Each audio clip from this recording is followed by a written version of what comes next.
incrível. E eu estava ali e o vento comendo solto, né? E aí veio um albatroz viajeiro gigante, né? Ele chega a ser até meio corcunda, de tão grande que é a asa quando ele tem que manter ela aberta. E, cara, um vento forte no sul do Brasil, querida, para eles é bico, né? Eles tiram isso de letra, né? Aliás, é o ambiente mais favorável para eles, né? Aquele ventão lá. E ele veio planando, sabe? Era eu e ele só ali, né? Então passou muito próximo, curioso, né? Então você sabe, né? Porque, como você falou, os barcos, quando vão chegando, o primeiro sinal é porque os albatrozes vêm ver o que está acontecendo, né? Eles são curiosos, né? E aí esse bicho passou muito próximo de mim ali, me olhando, me mirando, né? E vendo o que eu estava fazendo, que essa maluca tá fazendo aí, né? Então foi realmente um momento muito, muito emocionante e muito marcante na minha vida, esse encontro com esse albatroz viajeiro. Agradeço a ele até hoje, né, porque ele foi um dos grandes impulsionadores para eu fazer o que eu faço até hoje, que é me dedicar à conservação dessas espécies.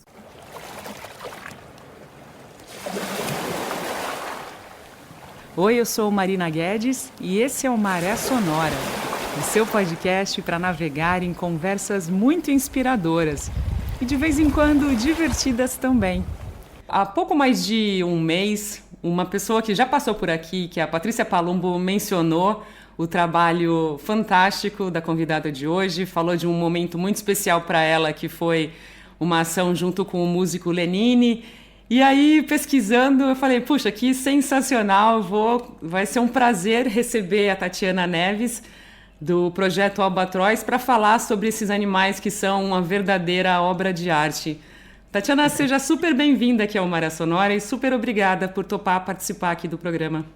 Obrigado a você, é uma delícia poder participar, é um super podcast, eu acompanho, vejo as entrevistas incríveis que você faz, e a gente começa aqui num dia muito especial, né, Marina? Vou deixar você introduzir isso aí para o público. Pois é, a gente estava fazendo um bate-papo rápido aqui de aquecimento e comentamos dessa data de hoje, né? Hoje, 19 de junho, Dia Mundial do Albatroz. Esse podcast vai ao ar no domingo, que, se não me falha a memória, será dia 25 de junho, mas a dia de hoje é muito bacana essa coincidência, se é que elas existem. Eu não acredito em coincidências, mas enfim, eu acho que é muito mais forte do que uma mera coincidência. Então é uma alegria poder falar sobre esse assunto tão importante, sobre se esses animais, como eu falei, são obras de arte, né, Tatiana? Que uma pessoa que trabalha já na conservação há mais de 3 décadas aí. Que legal tê-la aqui no Maré Sonora para compartilhar teu conhecimento e engajar outras pessoas que vão nos ouvir hoje, né, daqui para frente.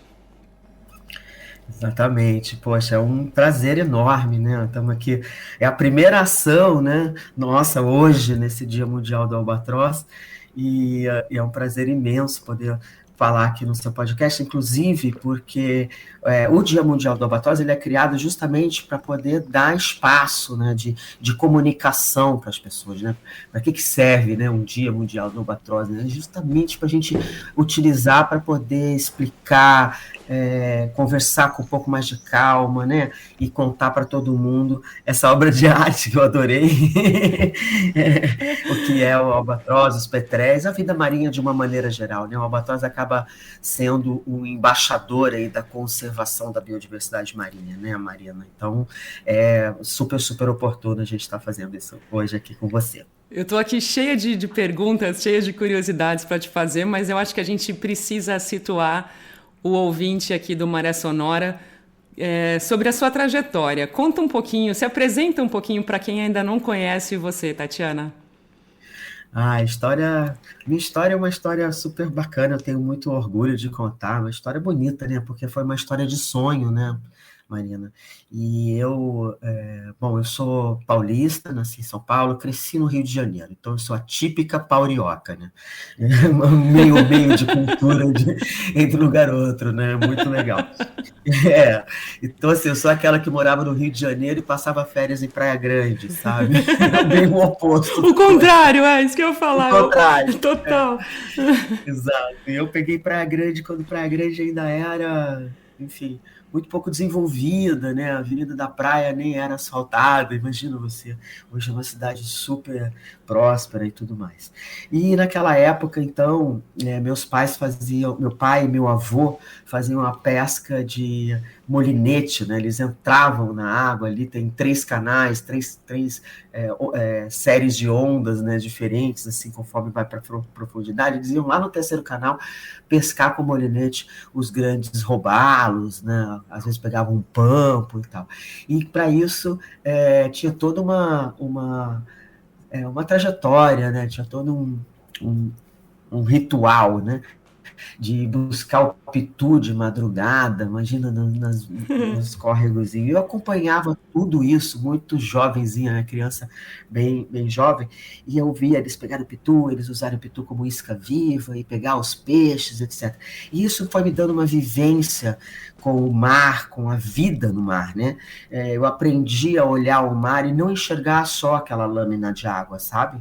Eu fui desde muito cedo informada, né? Tive acesso a essa visão 3D, né? Que todo biólogo marinho tem. A gente olha para o mar, a gente enxerga a corrente, a gente, né? Ou tenta, né? Quem conhece, né? A gente estuda para poder enxergar, né?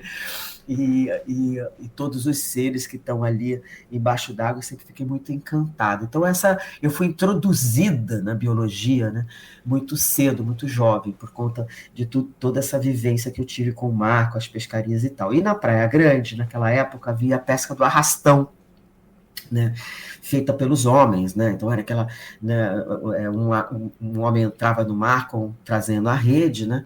E no final das contas a rede ficava no mar e ficavam dois cabos, né? Para quem não é náutico, 2 cordas, né? Se a gente está no ambiente náutico e fala corda, alguém te joga do barco. Você sabe. 2 cabos que vão para a terra e ficava aquela fila de homens puxando, né, manualmente aquela rede gigante que vinha arrastando o fundo do mar e trazendo o pescado para a praia. Então ficava aquele tumulto de gente. E eu e minha irmã, muito jovens, né, brincando na areia, a gente via um tumulto ao largo, a gente saía correndo porque a gente já sabia que era um arrastão e a gente ia lá super curiosas, né? E quando a rede começava a chegar, realmente vinham peixes, né? Na época ainda bastante farta, essa pescaria, que hoje é proibida porque arrasta o fundo e causa uma destruição do ambiente de uma forma que hoje em dia já sabemos que não é saudável e, portanto, mesmo sendo uma pesca artesanal, hoje ela é proibida, já há muito tempo. Mas, quando chegava o fundo da rede, vinham aqueles pequenos peixinhos, caranguejinhos, estrelinhas do mar, né? E aquela coisa toda. E a minha função, né, entre aspas, minha e da minha irmã, né, que a gente se dava, a gente ia lá salvar esses bichinhos, né? Então, a gente desenredava o peixinho e jogava para o mar de volta, né? O caranguejinho, né, super nervoso, querendo sobreviver e pronto para, né, usar as quelas, né, as garrinhas para mandar na gente. E a gente era hábil e pegar por trás, sabia pegar sem se machucar. Então, a nossa função era safar os pequenos peixinhos e bichinhos do mar e jogar para o mar, né? Então, depois de muitos anos trabalhando já no Projeto Albatroz, que eu vou contar a história, uma jornalista incrível, a Liliana, me escapou o nome dela. Mas, depois de muitos anos trabalhando no Projeto Albatroz, numa entrevista, uma jornalista me falou uma coisa incrível, né? Liliana John, ela falou assim para mim: Tati, se você fazia isso quando você era criança, você já estava trabalhando com bycatch, né? O que é o bycatch? É a captura acidental em pescarias, né? Então, se de criança eu já estava safando os peixinhos, os bichinhos, hoje eu adulta é o que eu faço com os albatrozes, que são capturados acidentalmente, da mesma forma. A pesca não está lá para capturar esses peixinhos, né? E muito menos as aves marinhas, como acontece na pesca com espinhel, né? Então, o bycatch é justamente isso, né? Quando vem acidentalmente na pesca espécies que não têm interesse comercial e que, obviamente, não se tem nenhuma vantagem, né, em matar. No caso da captura acidental dos albatrozes, então, causa até prejuízo mesmo para a pesca com espinhel. E para isso eu posso explicar com um pouco mais de detalhe aí o que é essa captura acidental dos albatrozes na pesca com espinhel. E você começou esse trabalho de uma forma muito interessante, né? Eu estava lendo um pouquinho, me corrige se eu falar alguma coisa que não faz sentido, por favor, Tatiana. O envolvimento de um aluno da Universidade do Rio Grande do Sul, da FURG, que veio na época para São Paulo, para Santos, e aí você viu, começaram a acompanhar porque eles registravam, eles tinham conhecimento sobre os incidentes, né, que aconteciam com esses albatrozes que eram, sem querer, presos nessas redes de pescas. Então, ele estava vindo de uma embarcação com esse conhecimento, e aí você se envolveu também. Como é que foi esse início, Tatiana? Como é que rolou esse mergulho aí direto com essas aves lindíssimas? É isso mesmo, a história está perfeita.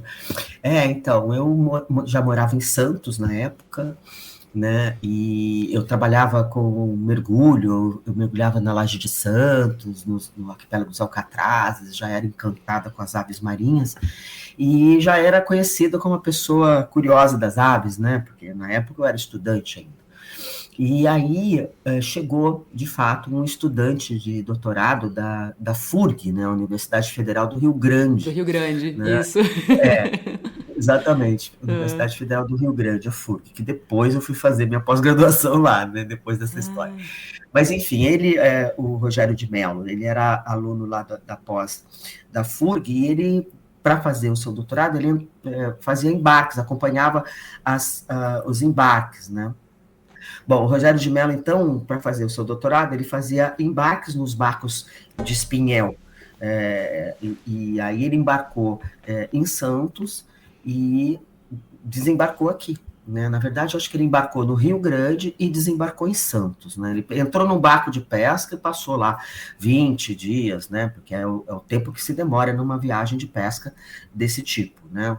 E aí ele chegou em Santos, foi recebido aqui pelos pesquisadores do Instituto de Pesca de Santos, que fica na ponta da praia, e ele trouxe, né, ele foi a bordo para estudar atuns, para estudar outros bichos que eram o objetivo daquela pescaria, mas alguns albatrozes e petréis foram capturados e trazidos aqui para o Instituto de Pesca, na ponta da praia, próximo aqui do terminal de pesca. E aí ele colocou lá no chão, no estacionamento mesmo, para fazer fotos, bichos enormes, não tinha nem onde colocar, né? Um bicho que chega a ter 3,5 metros de envergadura, imagina.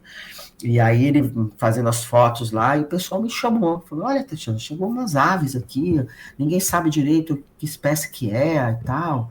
Aí eu peguei lá meu livro de identificação e fui, né, eu estudante ainda, ver o que estava acontecendo. E topei com essa história.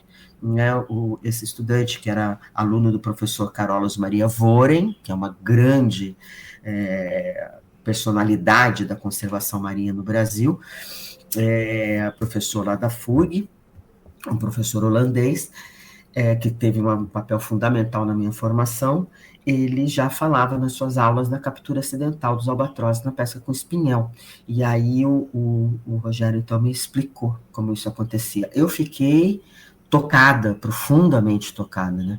Como, assim, um animal tão magnífico quanto um albatroz, uma ave tão especializada em sobreviver às intempéries do mar, às dificuldades polares, né? Enfim, pode sucumbir sendo capturado acidentalmente na pesca com espinhel. Ele é capturado, arrastado para o fundo do mar, morre afogado, né? É uma morte trágica, né? E totalmente evitável e benéfica para ninguém, né? Então, isso me tocou, passei à noite sem dormir, pensando nisso, né?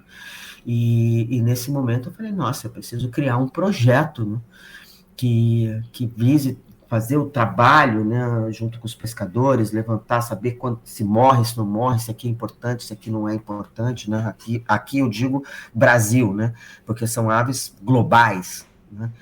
Espécies que, por exemplo, só se reproduzem na Nova Zelândia, ocorrem na costa brasileira e são capturados por um barco que sai de Santos ou de Itajaí, Santa Catarina, enfim, né?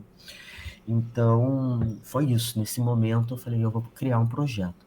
Inspirada por projetos que já existiam na época, né, Marina? Como os grandes projetos, Baleia Franca, Baleia Jubarte, o Golfinho Rotador, o Projeto Tamar, né? Eu falei, eu vou criar um projeto desse tipo, né? Que eu sei que é um projeto de uma vida inteira. E quem sabe até um dia eu posso ter o patrocínio da Petrobras, né? E essa história é muito legal, porque foi um sonho, uma visão, né? E me dediquei de tal forma a isso, com tanto empenho e trabalho e disciplina, né? Que hoje nós somos, né, um dos grandes projetos patrocinados da Petrobras. Estamos aí na Rede Biomar, que é o top 5 de projetos marinhos, né? Então, tudo isso é uma realização muito importante, né? E, enfim, é uma história bacana, eu gosto de contar. E que o mês que vem vai completar o projeto Albatroz, vai completar 33 anos, é isso mesmo, Tatiana? Você vê, essa história que eu tô te contando tem 33 anos, menina, que coisa. Meu filho Yuri vai completar 37. Meu segundo filho, que é o Projeto Albatroz, vai completar 33. Tá fácil. Hoje é um grande projeto, né, Marina? Uma trajetória de construção, né? A Petrobras, a gente foi selecionado no primeiro edital do programa Petrobras Ambiental, hoje o programa Petrobras Socioambiental, que faz muito mais sentido, né? Nós fomos selecionados para 2 anos de contrato, e aí a Petrobras veio convidando a gente a renovar, né? Hoje nós somos um projeto da carteira de projetos ambientais da Petrobras e é um patrocínio voluntário, né? A Petrobras entende a importância desses projetos e patrocina para que a gente tenha uma longevidade mesmo, né? Porque o trabalho de conservação, ele é árduo e é de gerações, né? Ele não é de décadas, ele tem que ser feito por gerações, para a gente poder sentir o efeito mesmo, né? Da mudança de comportamento na pesca, da adoção das medidas e de uma série de outras variáveis que são importantes para a conservação dessas aves. Então, é isso, né? Então, é um trabalho que tem sido contemplado por esse patrocínio, e para a gente isso é fundamental. Eu gostaria de te fazer, acho que 2 perguntas em uma, né? Puxando uma para a outra. Se você puder explicar para os nossos ouvintes um pouquinho das características dessas aves marinhas, assim, para quem não conhece muito, e também qual que é a importância, Tatiana, de preservá-las. Essa é a pergunta mais legal da nossa entrevista. Calma aí, não fala isso ainda, calma aí que tem mais. Bom, acho que sim. É tudo muito gostoso. Mas, enfim, falar dos albatrozes é sempre uma delícia, porque são realmente seres especiais, né? Eu sou um pouco suspeito, obviamente, né? Dedico a minha vida para eles, né? Em prol da conservação deles. Mas, enfim, são aves que, primeiro, se reproduzem geralmente em regiões isoladas, né? Não são aves costeiras, né? Como a gente está acostumado a ver, as gaivotas, os atobás, né? Que são incríveis também. Né? Sou fã também, né? Bastante. Mas os albatrozes, eles geralmente estão em locais mais isolados, como, por exemplo, a Geórgia do Sul, que você conhece, a região das Malvinas, Falklands, também tem várias espécies que se reproduzem lá, mas também, por exemplo, né, em Tristão da Cunha, né, que é uma ilha, um arquipélago que fica no centro do Atlântico, né, sobre a dorsal atlântica, entre o Rio Grande do Sul e a África, no meio do nada, entre aspas, né? Do muito, né? Do mar. Enfim. Então, assim, são aves que buscam locais isolados para se reproduzir.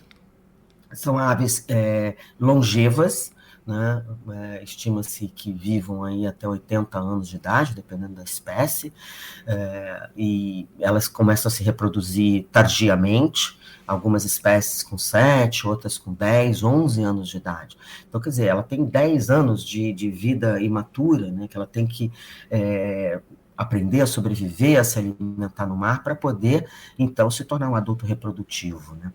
Então, isso é um custo, né? Tudo isso que eu estou falando é legal o ouvinte entender que isso é um custo para a população, sabe? Tipo, o aprendizado, o cara leva 10 anos no mar para aprender a sobreviver, né? Para agregar conhecimento, né? Para conseguir sobreviver e ser um cara safo, né? Ele tem que ser muito safo, esses albatrozes, essas espécies marinhas todas, né? Estou falando nessa linguagem para a gente poder entender o valor da vida dessas aves, né? E aí, quando ele chega na ilha para se reproduzir, ele forma o casal, se identifica, tem toda a dança do acasalamento, a coisa mais linda do mundo de se ver. Não sei se você teve a oportunidade de presenciar isso, Marina, mas é incrível, né? Na Geórgia do Sul, por exemplo, o albatroz viajeiro, né? O Diomedeia exulans, né? Nosso ícone, ele tem 3,5 metros de uma asa incrível, né? Ela é estreita e longa, então ele abre aquela asa gigante, aponta o bico para cima, estufa o peito, bate o bico, e a fêmea fica ali olhando aqueles machos fazendo o display, né? A dança do acasalamento, coisa mais linda. E aí ele tende a manter o casal formado por toda uma vida, né? Ele é monogâmico, né? Ou tende ao monogamismo, melhor dizendo. E aí eles fazem a cópula e tal, e aí eles começam a fabricar o ninho, revezam ali tomando conta do ninho, enquanto um vai buscar alimento, vai se alimentar no mar, o outro fica, e vão se revezando até a hora da postura do ovo, e aí depois eles começam a fazer a mesma coisa, eles ficam se revezando para chocar o ovo e depois para buscar alimento para o filhote, né? Isso tudo, esse cuidado, né, com o filhote, que a gente chama de cuidado parental, em algumas espécies pode levar um ano inteiro, como por exemplo no albatroz viajeiro, né? Então é uma demanda de energia, né, um gasto de energia muito grande das aves para fazer isso, porque ele tem que viajar.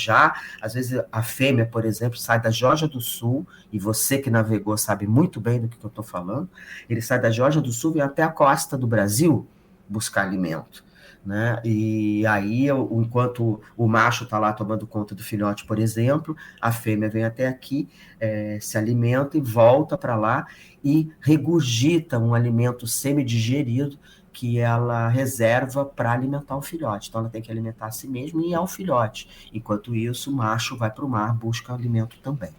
Muitas vezes, essas aves acabam perseguindo barcos de pesca, né? Porque eles são guiados muito pelo olfato, e o barco de pesca cheira a comida, né? E quando o barco de pesca é um espinhel, né, uma pesca com espinhel, a gente pode ter uma interação. Mas antes de falar da interação das aves com o barco, vale dizer ainda, né, que essa asa estreita e super longa, ela é uma adaptação para o voo planado, né? Ele é um velejador do ar, né? Ele precisa de vento para se locomover, né? Então ele abre aquelas asas enormes, ele localiza as regiões de vento no oceano para fazer suas migrações. Em volta do continente antártico a gente tem ventos constantes, né? E por isso a gente tem uma migração circumpolar após a reprodução. Então, enquanto o albatroz viajeiro sai da Geórgia do Sul, vem para a América do Sul e se alimenta nesse revezamento, quando acaba a reprodução, ele pega as correntes de ventos típicas aí da região antártica e migra, por exemplo, para Nova Zelândia, Austrália, e passa o repouso sexual lá, e depois ele pega de volta no ano seguinte para voltar para cá. Então é uma highway, né? Eu fazendo uma conversa com a Amir Klink, alguns anos atrás, eu vi a rota dele, né, em volta do continente antártico, quando ele fez a navegação em solitário, e eu peguei a rota dos albatrozes, que é mais ao norte um pouco. Ele navegou mais ao sul. Eu falei assim, olha só, Amir, olha a sua rota e olha a rota dos albatrozes. Acho que você deveria seguir eles. Mas é claro que ele tem outros porquês, né? Enfim, né? Ele estava em mais altas latitudes, né? Tatiana, tem uma coisa que eu lembro de estar conversando com o Jerome, ouvindo o Jerome falar um pouquinho sobre isso, nessa vida migratória dos albatrozes, além da perfeição, né, na dinâmica do voo, que eles, né, têm aquela formação das asas belíssimas, enormes, né, eles ficarem anos, né, passam a maior parte da vida no mar, né. Eu lembro que uma frase que me impressionou muito foi que ele falou, eles passam, sei lá, 7, 8 anos e voltam, né, depois, para procriar, né, para reprodução e tal. E isso me impressionou muito. Eu falei, nossa, mas eles passam a vida em alto mar, tal, né? E aí eu fiquei pensando, né? Desculpa a ignorância, né? Mas assim, como é que é na prática? Eles descansam um pouquinho, mas sempre na água. Conta um pouquinho sobre essas particularidades desses animais, Tatiana, por favor. O albatroz jovem, quando sai do ninho pela primeira vez, ele fica realmente sobre o oceano, né? E ele só volta para reproduzir. Mas ele, dali a 7 anos, dali a 10 anos, dali a 11 anos, às vezes, né? Então, assim, e ele volta para reproduzir, tão pouco ele fica em terra, né? Ele vai lá, se reproduz, constrói o ninho e tal, né? Inclusive ele é todo desajeitado em terra, ele é conhecido como uma ave desajeitada em terra porque ele não tem anatomia para estar em terra, tem anatomia para estar no mar, voando, nadando, né? E aí, quando ele acaba a reprodução, ele começa a fazer um revezamento, então ele fica, né, entre machos e fêmeas para cuidar do filhote. Então, e depois, quando acabou, tchau, vai para o mar e passa mais um ano no mar, enfim, são aves que estão no mar o tempo todo, e para isso tem que ter adaptações, né? Então, não só das asas, né, que voam sobre o oceano utilizando a energia limpa do vento, né? Então ele gasta pouca energia para fazer a migração, por isso ele consegue, por exemplo, aves que se reproduzem na Nova Zelândia ocorrem no Brasil e vice-versa, né? Ou fazem uma migração, né? Eu brinco quando eu faço palestra para as crianças que a mamãe albatroz sai da Geórgia do Sul e vai no, entre aspas, supermercado ali no Brasil, né? Como se fosse uma distância pequena, uma distância planetária, né? E sim, essas aves, elas geralmente dormem boiadas, né? Na superfície, geralmente em grupos, você deve ter visto isso, Marina, em flocks, que a gente chama, né? É o termo técnico para mostrar aquele grupo de aves boiando juntas no oceano, inclusive multiespecífico, né? Tem várias espécies boiando juntos ali naquele local. Então, isso é um comportamento bem comum. Mas o albatroz consegue, inclusive, dar aquelas boas cochiladas durante o voo, amiga. Essa o cara não é fraco, não. Né? Ele tem um dispositivo trava-asas, né, que a gente chama, né? Ele encaixa as asas, então ele pode relaxar, as asas estão lá prontas, né, esticadas, enquanto ele faz aquela migração durante o voo, principalmente voo longo, né, de deslocamento planetário, como eu expliquei, e ele consegue, inclusive, dormir no voo, né? Parece a gente encostado lá no nosso Airbus, né? Enfim, não parece nem um pouco, mas enfim.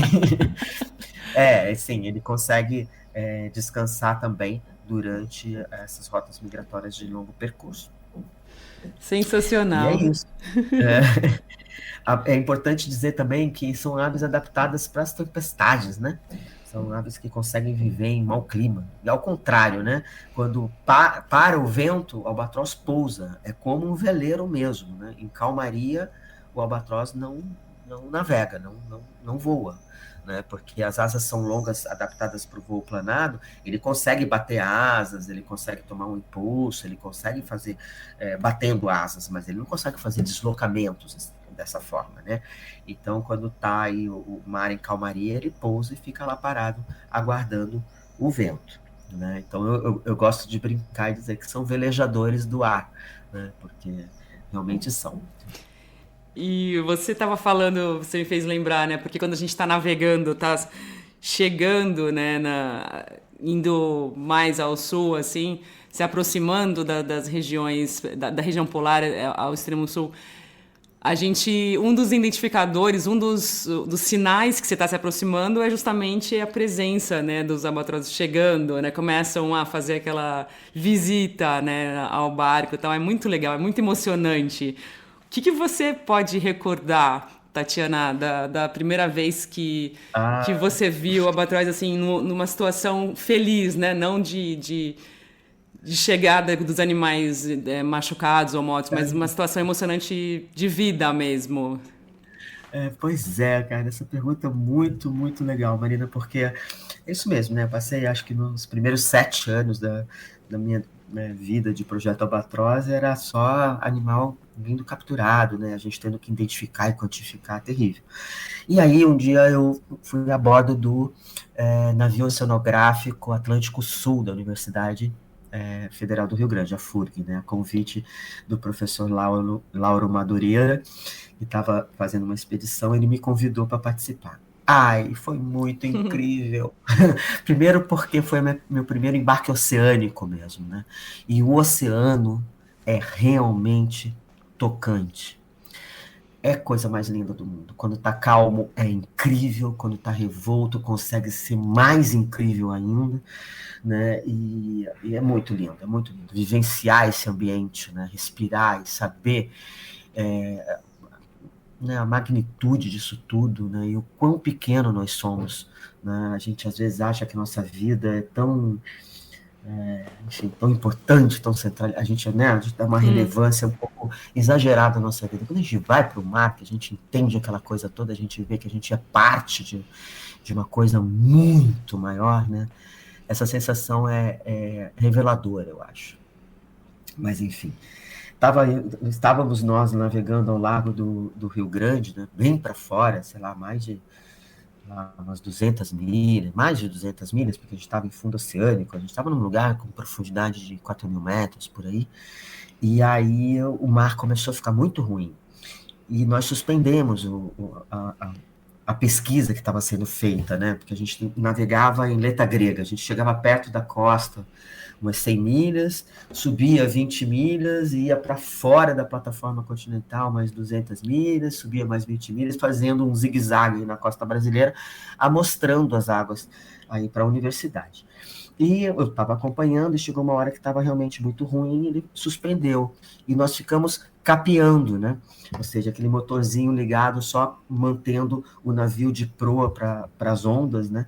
E esperando acalmar o mar para a gente poder fazer a pesquisa. Nesse momento eu estava entediada, presa dentro do barco, né? Do navio, né? Super entediada, né? E aí eu não aguentei, cheguei para o professor, falei, professor, será que o senhor poderia, por favor, deixar eu subir na Gávea? Da Gávea, né, para quem não sabe, é aquela cestinha do Terra Viva, cestinha típica do cara com a luneta falando Terra Vista. Então, essa é a Gávea, né, a cestinha que fica lá em cima. Ele falou assim, tudo bem, vai lá, eu vou te olhando aqui. Aí eu falei, beleza. Aí saí, me abriguei, né, tava frio a beça, subi as escadinhas pro Tijupá, que é aquela parte acima da casa de comando, depois uma outra escadinha super íngreme, vertical, na verdade, até a Gávea. E quando você chega na Gávea, você está seguro, porque a Gávea ela tem tranca e tal, né? E a gente se segura ali nas grades e tal. E ele falou, beleza. Eu fiz sinal de ok, ele fechou e eu fiquei sozinha do lado de fora do navio, na parte mais alta do navio. E aí foi incrível, né? E aí foi realmente incrível. E eu tava ali e o vento comendo solto, né? E aí veio um albatroz viajeiro gigante, né? Ele chega a ser até meio corcunda, de tão grande que é a asa quando ele tem que manter ela aberta. E, cara, um vento forte no sul do Brasil, querida, para eles é bico, né? Eles tiram isso de letra, né? Aliás, é o ambiente mais favorável para eles, né? Aquele ventão lá. E ele veio planando, sabe? Era eu e ele só ali, né? Então passou muito próximo, curioso, né? Então você sabe, né? Porque, como você falou, os barcos, quando vão chegando, o primeiro sinal é porque os albatrozes vêm ver o que está acontecendo, né? Eles são curiosos, né? E aí esse bicho passou muito próximo de mim ali, me olhando, me mirando, né? E vendo o que eu estava fazendo, o que essa maluca tá fazendo aí, né? Então foi realmente um momento muito, muito emocionante e muito marcante na minha vida, esse encontro com esse albatroz viajeiro.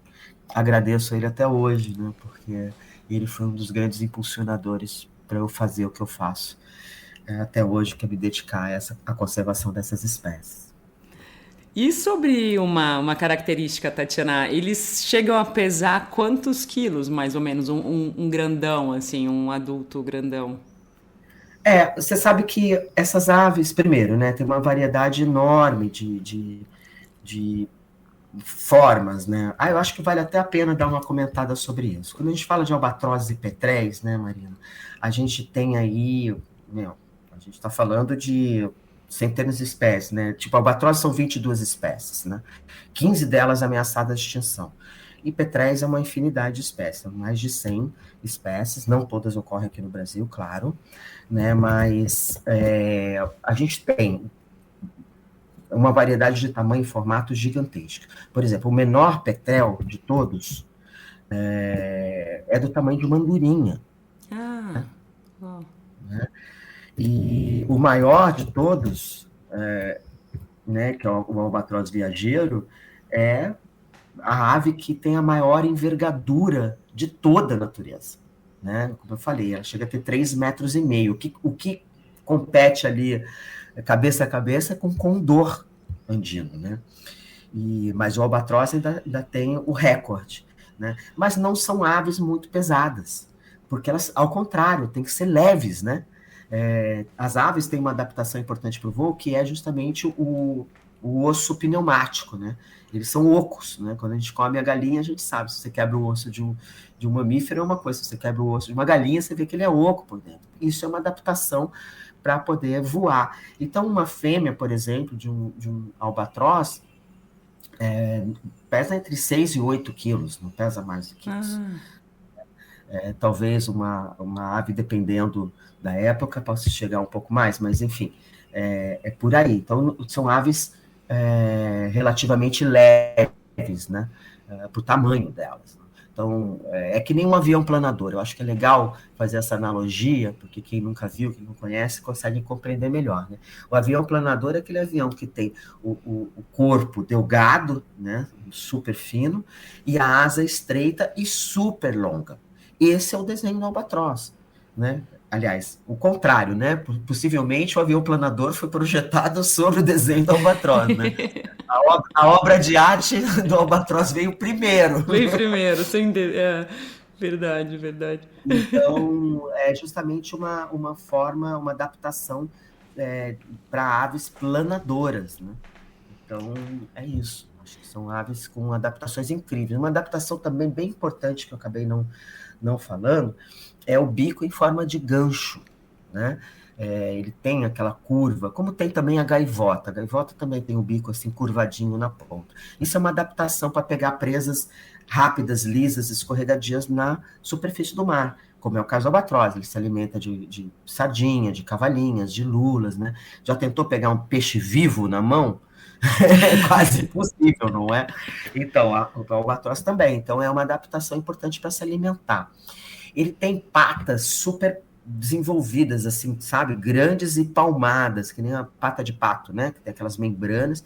Ele usa, obviamente, para navegar, para nadar, mas não só. Ele também é um acessório para o voo. Né? As patas são usadas como flaps, né? Como manobra, né? Ele está voando ali, planando, lindo, soberbo, soberano. Quando ele olha uma presa na superfície, ele tem que fazer uma curva radical, sei lá. Então, ele, obviamente, maneja as asas, a cauda e as patas auxiliam nessas manobras. Uma outra coisa importante é o isolamento térmico, que a plumagem dele, super espessa, promove. Então, ele tem um colchão de ar em volta do corpo, né? As penas são perfeitamente impermeáveis, né? Ele tem uma glândula que produz uma substância, e ele pega com o bico, né? Ela fica sobre a cauda, né? Então ele vai lá. A gente sempre vê o albatroz entre aspas, coçando a cauda, né? Ele não está coçando, ele está pegando a substância dessa glândula e ele com o bico espalha e está lá sempre arrumando as penas. Um dos indicativos, inclusive, quando a gente está a bordo de um barco de pesca e vê um albatroz se coçando, como dizem os pescadores, né? Ah lá, ele está se arrumando, porque ele é tinhoso. Não, ele não está se arrumando porque ele é tinhoso. Ele está impermeabilizando as penas porque está vindo tempestade, entendeu? Então, geralmente, quando vem tempestade, as aves ficam mais agitadas arrumando as penas. Né? Então, isso é um indicativo aí de possível frente fria entrando, né? Então já fica aí, já fica a dica para os grandes navegadores. Para quem não sabe, né? Porque tem uns que já sabem disso faz tempo. É muito legal, Tatiana, porque enquanto você falava, eu me lembrei, você falou, né, dessa história de tá se arrumando, tá se aprumando aí, né, tá se preparando aí para se produzindo. Uma coisa que me chamou muita atenção e um tipo de albatroz me deu a ideia de uma maquiagem perfeita no olho, porque parece uma maquiagem, aquela parte pretinha, assim, no contorno do olho. É um negócio perfeito, é muito lindo. Muito. Revendo as fotografias, você fala, meu, isso aqui é uma maquiagem perfeita, né? É um negócio espetacular, assim, né? Nós mulheres ficamos com um pouco de inveja, não? Eu fico. Você está falando do albatroz de sobrancelha negra, né? Que tem esse nome justamente por causa disso, né? Então, são aqueles olhos escuros sobre uma plumagem clara, no entanto, sobre os olhos tem aquele esfumado, né? Uma maquiagem mesmo, como você falou, né? Como se fosse uma sobrancelha negra, mas esfumada, né? Sobre os olhos, que dá uma beleza particular. E quando essas aves estão se reproduzindo, né, Mariana, elas mudam as penas, ficam com as penas mais brancas, mais viçosas, o bico fica mais laranja, a ponta do bico chega a ficar quase rosa, né? E essa sobrancelha, entre aspas, né? Esfumaçada, negra, fica super espetacular. Em alguns casos, quase toca atrás da cabeça, sabe? Ela vem na lateral, quase encosta, dependendo aí da ave. Então, realmente, essas aves em época reprodutiva são um espetáculo de beleza. Realmente, uma obra de arte, como você... Adorei, vou usar muito.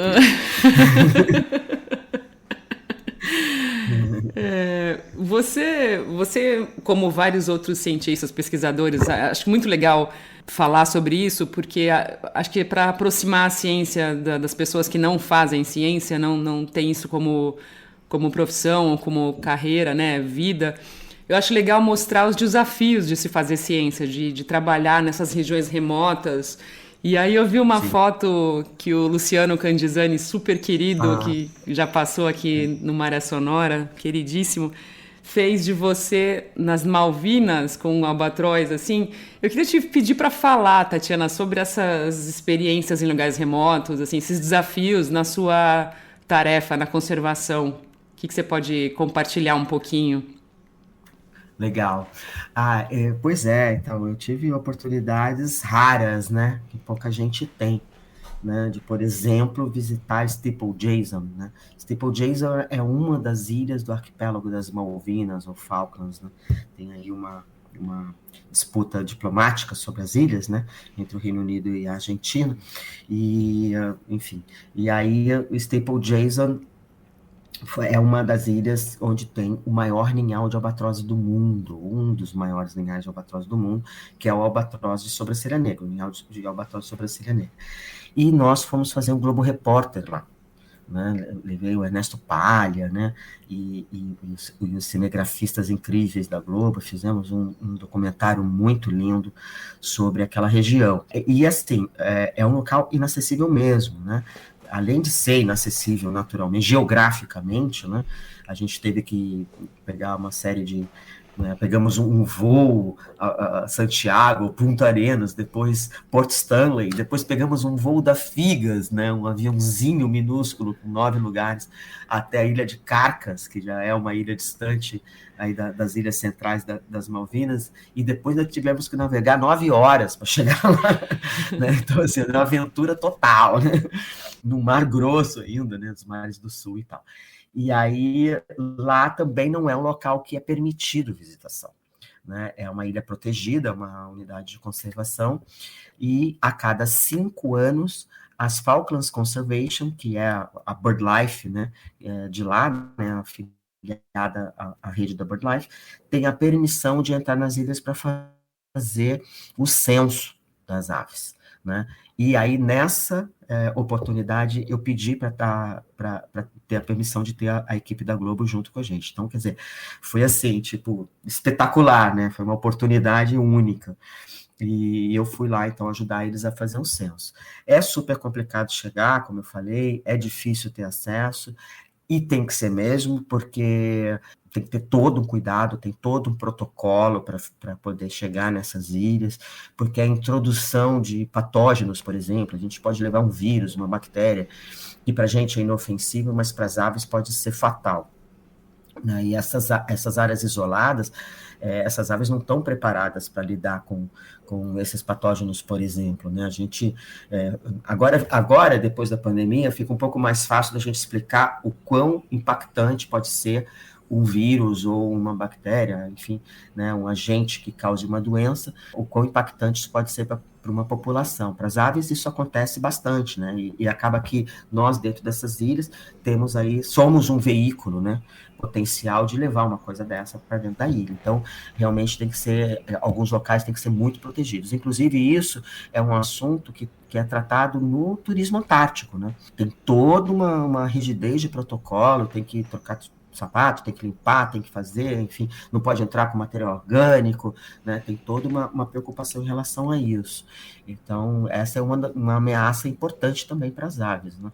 E por isso tem toda essa rigidez. Então, é importante esses trabalhos, trabalhar em local inóspito, muitas vezes escarpados, difíceis de difícil acesso, tem que ter pesquisadores especializados, né, para poder andar nesses terrenos com segurança, enfim, é um tremendo de um trabalho, né? Então, por isso mesmo, eu tiro o chapéu para todas as organizações que fazem esse trabalho de acompanhamento por décadas, né? Por exemplo, na Geórgia do Sul, quem faz é o British Antarctic Survey, que é o Serviço Britânico Antártico, né, que mantém seus pesquisadores fazendo o censo das aves lá, né? Se nas Malvinas é difícil, imagina na Geórgia do Sul. Então, na Bird Island, né, que é uma das ilhas mais importantes de estudo dos albatrozes, ali no arquipélago da Geórgia do Sul, eles fazem todos os anos, e com isso, né,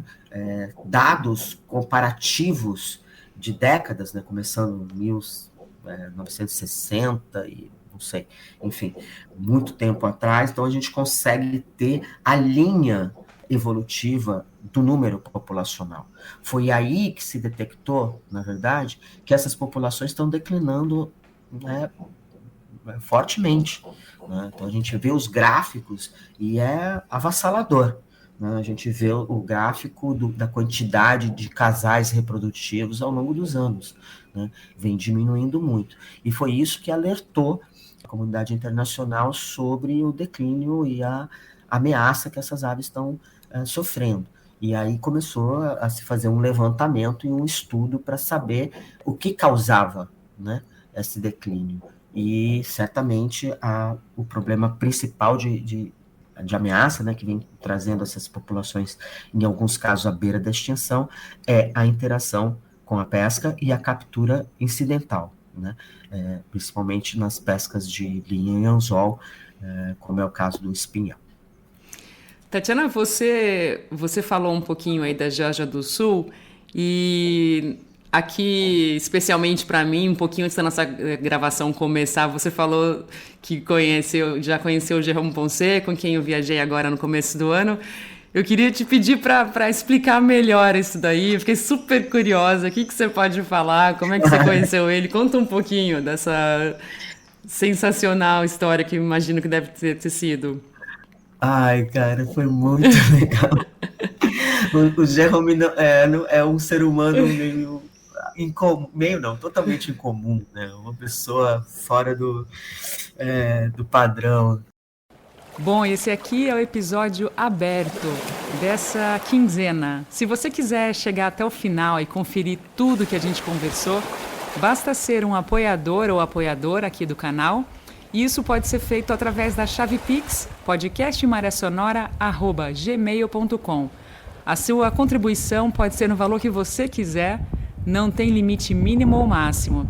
Quando for fazer o Pix, não se esquece de colocar o seu e-mail e qual episódio deseja ouvir.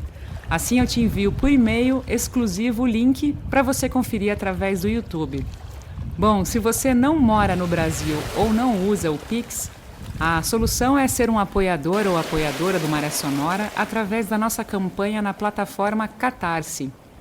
Saiba como que funciona, é super fácil através do site www.podcastmariasonora.com.